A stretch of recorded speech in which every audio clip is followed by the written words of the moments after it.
So fast, freight train, run so fast. Please don't tell them what train I'm on, so they won't know which route I've gone. Well, when I die, Lord, bury me deep, way down yonder old Chestnut Street, so I can hear old number 9 as she goes rolling by. Let's sing it, Tim. With freight train, going so fast. Freight train, going so fast.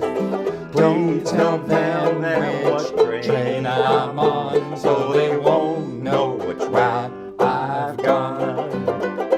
Hi, this is Rik Palieri, and welcome to another chapter in the Songwriter's Notebook. And today we have a special show, a little bit different than some of the shows that we've had, because it's musical and folkloric, is what we say. Because my good friend Tim Brookes is here. Tim was on our show years ago, and he's come back to talk to us about a very special project that he's involved in called the Endangered Alphabet Project. But before we do that, we're going to talk a little bit about his musical background. And you know, the cool thing is that you grew up over in England. And you were influenced. You were talking about that the other day about kind of singing around the piano with your family. How did that work out?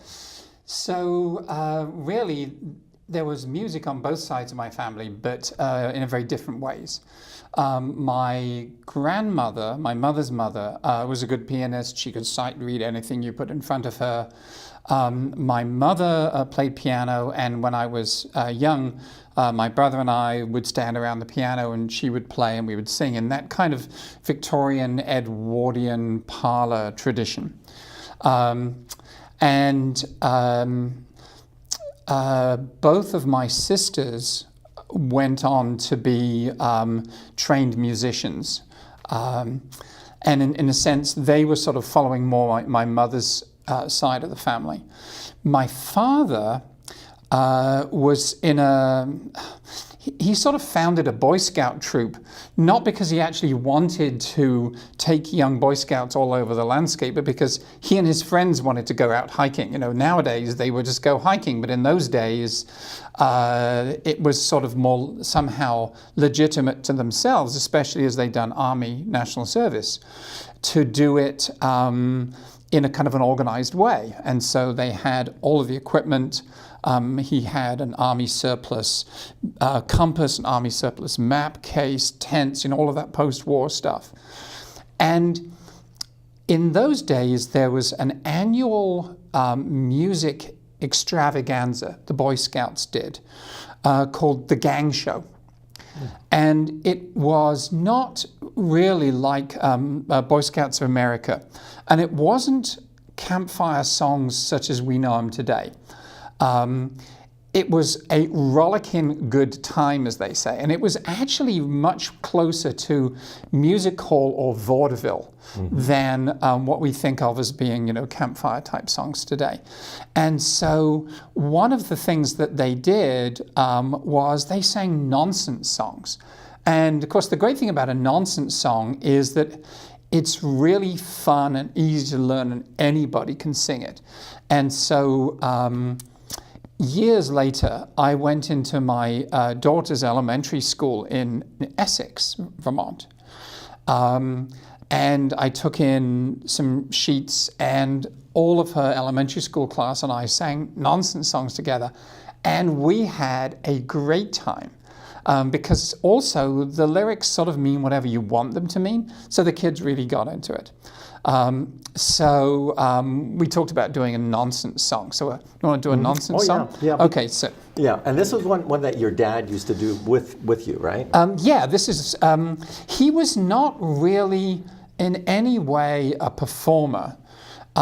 It was actually the kind of thing we would do when we were out on family hikes. And this came back years again later. So about this time of year, probably 10 years ago now. My daughters and my then wife and I were hiking down by Killington, and we were sort of wandering around, and suddenly up from beside the trail popped these hunters.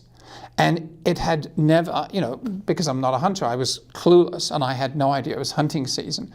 And we realized that we were sort of in danger being in the woods, And so I sang, and we all sang, my father's nonsense songs as loudly as we could until we were out of the woods. So first of all, no deer were going to be around us, that's for sure. And secondly, the likelihood of us being shot kind of went down. So in a way, the song saved your life. Absolutely, yes. So let's see. If you're at home and you want to play along, we're going to be in the key of C. Yep. It's one of those, again, there are very few chords. It's a very simple song. Okay, so it goes like this. Ging gang, gooly gooly gooly gooly, watcha, ging gang goo, ging gang goo, ging gang gooly gooly gooly gooly, watcha, ging gang goo, ging gang goo. Hayla, hayla, shayla, hayla, shayla, shayla, shoo. Hayla, hayla, shayla, hayla, shayla, shayla, shoo. Shally wally, shally wally, shally wally, shally wally, shoo. And because there are no other verses, we just do the same thing again, faster. Ging gang, gooly gooly gooly gooly, watcha, ging gang goo, ging gang goo, ging gang gooly gooly gooly gooly, watcha, ging gang goo, ging gang goo. Hayla, hayla, shayla, hayla, shayla, shayla, shoo. Hayla, hayla, shayla, hayla, shayla, shayla, shoo. Shally wally, shally wally, shally wally, shally wally, shoo. And then again, even faster. Ging gang, gooly gooly gooly gooly, watcha, ging gang goo, ging gang goo, ging gang gooly gooly gooly gooly, watcha, ging gang goo, ging gang goo. Hayla, hayla, shayla, hayla, shayla, shayla, shoo. Hayla, hayla, shayla, hayla, shayla, shayla, shoo. Shally wally, shally wally, shally wally, shally wally, shoo. All right. All right, Tim. The folks are watching. Tim is such a modest guy as well as everything else. And so you're sitting here and you're watching us sing these nonsense songs. Of course, he's a professor over at Champlain College. He's an author, has written many books, and we're going to be talking about a very special project that he's involved in. But before we do that, we have one more song, and we're talking about this song, and why don't you give the setup of this song? Okay, yes. So these are another of those songs that I cannot remember the first time I heard it. It's way back. And it's really a comic song, like many musical vaudeville songs. But it's a comic song about the life that the audience would have known, which is a life of poverty. And in particular, especially being English, it is set in the bath. The English are always taking baths. I take probably 2 baths a day right now. In fact, I think I need to leave. So when I was a kid, we were very poor, and so we would share bath water. And so on Saturdays, my father would take my older brother, who's 2 years older than me, and we would go down to, usually down by the railway, because the railway would have a fence, running along it to prevent cows getting on it and stuff. And so a section of the fence was the goal. And we would play soccer, and we would take it in turns to be, in goal. And so, again, being England, we would get very muddy. And so we would go home, and my mother wouldn't let us in the house until we had banged our boots and got the mud off them. But then we would take a bath. And, my father had the first bath and left the bath water in there. Then my brother went in, and of course by now the bath water is getting pretty brown, and then I would How go clean in. do you actually get? Yeah, exactly. You're sort of you're just transferring mud at that point. So yes. So when I heard this song, I felt a great affinity for it. And where did most people first hear it? That's what we're talking about. This actually was recorded by Cream on Wheels of Fire. Ginger Baker sings a version of this in a strong Cockney accent because it's a Cockney song. So we're going to do the accent as well. And it's a very sad and pathetic song, but it's also a very funny song. So if at home you find yourself crying, that's quite okay. Mother was washing her baby one night, the youngest of 10 and a delicate mite. The mother was poor and the baby was thin. 'Twas naught but a skeleton, covered with skin. The mother turned round for the soap off the rack. She was only a moment honest, but when she turned back, her baby had gone, and in anguish she cried, "Oh, where is me baby gone?" The angels replied, "Oh, your baby has gone down the plug, oh. Your baby has gone down the plug." The poor little thing was so skinny and thin, he should have been washed in a jug, Your baby is perfectly happy. He won't need a bath anymore. He's mucking about with the angels above. Not lost, but gone before. All right, Tim. Pitiful song. A pitiful song. And folks back home, one of the things the reason that I brought the ukulele banjo was because a lot of people here don't know about the great George Formby, but George Formby loved to play the banjo ukulele, or the banjolele as it was called. And it's starting to make a little comeback, and so I felt that it was the appropriate kind of thing to play the banjo with you here. But do you remember George Formby at all? He was before my time, but obviously I've seen footage of him and I've heard recordings. You're a better looking guy than he was. Very odd looking guy, but he very always, long, thin face, strong. It always turned out good in the end, right? Yes, and he had kind of fairly prominent teeth, and he sang in this very high kind of Lancastrian tenor. And very naughty songs. Very naughty songs, yes. Again, it's that music hall vaudeville tradition. Yes. Yeah. Now, words are so important, to you as an author, as a writer, and I thought that it was so important that we talked about this particular project because this project has transformed your life. It has, yes. It really has. I mean, you not only wrote a book about it, actually started doing the project, but artistically, it transformed you as an artist. Yes, in fact, I always assumed my mother was an artist, and both my daughters are artists, and I assumed that had just skipped a generation, and I was a writer, musician, but I certainly wasn't a visual artist at all. So the way the whole thing started was, I sometimes say, this is, for those people who want to know how genius works, this is how genius works. And it's complete accident and necessity, and everything goes backwards and stuff. So this must have been Christmas of 2008. I was living in Burlington, and as usual, I had no money, and Christmas was coming up. And as I say, one of the advantages of growing up really poor is that, I was used to making Christmas presents. And so I basically found some wood. Actually, I started by going into Sterling Hardwoods on Pine Street, just up here, and getting stuff out of their reject bin. They were very kind to me, I was like a bottom feeder.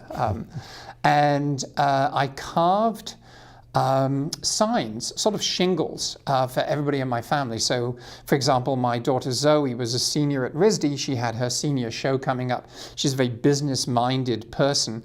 And she said, can you make me a sign that goes above my table so that it stands out from all the other student tables? And I actually have a photograph of her table with her work and a little sign saying, designed by Zoe, that I carved. And my work, thank goodness, has improved since then. And I did one for my sister in England, whose husband has a recording studio. Anyway, so that was the Christmas of signage. And I sort of taught myself to carve with a set of hand gouges. And when Christmas was over, people really surprised me by saying, hey, these are great, we really like these. And I surprised myself by the fact that I had really enjoyed the process of carving. And I sometimes say that in the course of my life, I've probably published 1 million words, and now I spend all evening working on one. And that's one of the transformations that's taken place, because when you're a writer, everything is working so much in your mind and stuff is flying around in there. It's very easy to be unsatisfied or dissatisfied or anxious, and just to, at the end of the day, you're just kind of, excuse me.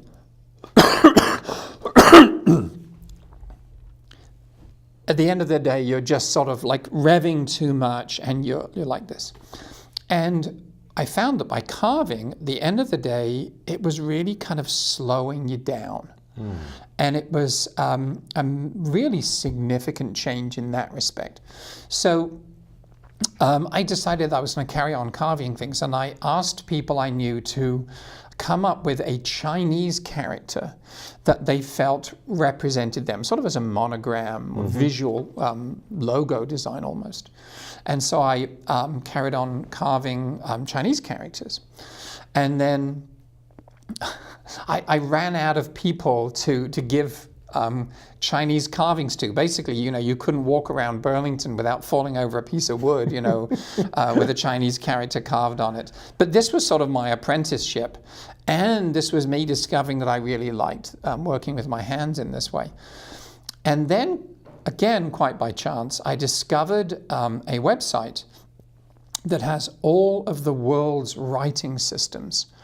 And what amazed me as I was going through this was how many of them were in danger of extinction. And this is the serious point to make here.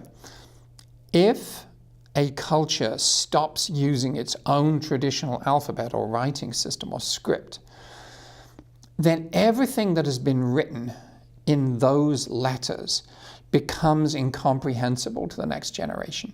And because we write down the things that are important, so for example, family recipes or poetry or sacred texts or histories or legal documents, when those are no longer readable, then not only is all of the information in them lost, but our connection to that ancestry that wrote them is lost. So if in this country everybody began writing in Chinese, then say the Declaration of Independence, nobody could read it. It would be like, oh yeah, it's that old document.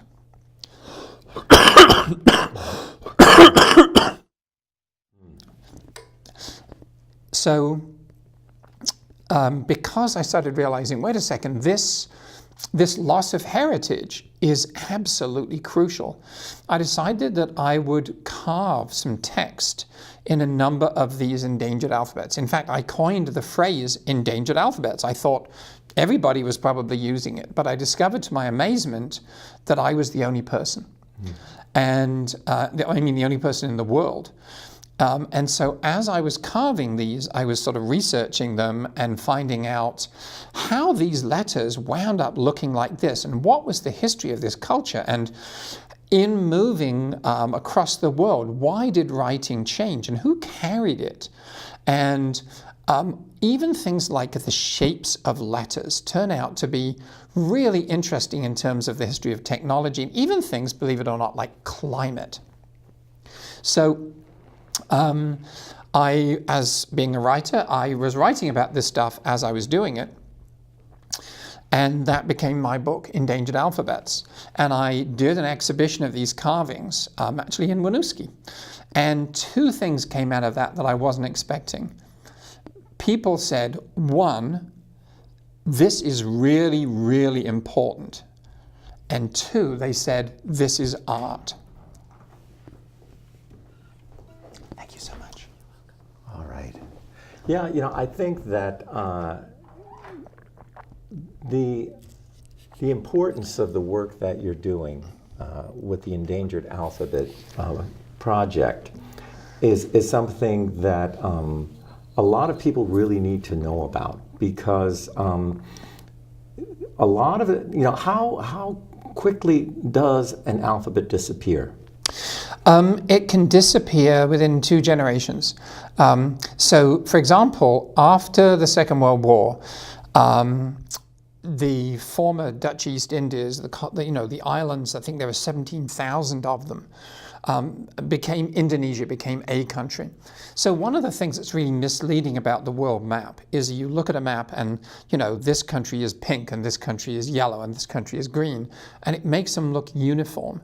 And there are individual countries where there are up to 500 different languages spoken. And each of those language groups considers themselves different, special, separate, in the same way that we consider ourselves different, special, separate, etc. And when that difference starts getting eroded, it's not a one-way thing. So this whole issue of endangerment is something that some people really have difficulty understanding. So, for example, they say, oh yeah, I suppose if we lose an endangered species, it's a shame, it's a pity. And I'm kind of going, well, from our point of view, it's a pity. From the spotted owl's point of view, it's a catastrophe. It is extinction. The only difference is we're the ones doing the talking. The spotted owls are just doing like the hooting, whatever the spotted owls do.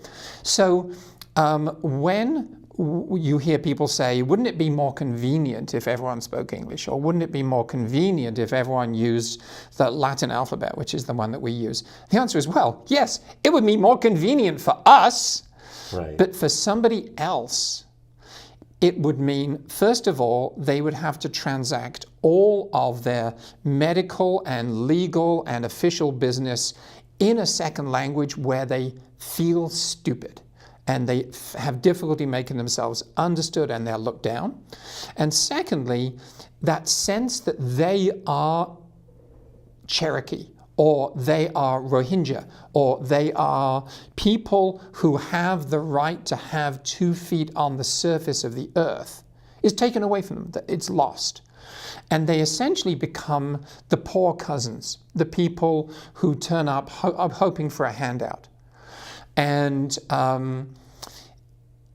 when that happens, some other things happen as well. That's not just emotionally devastating.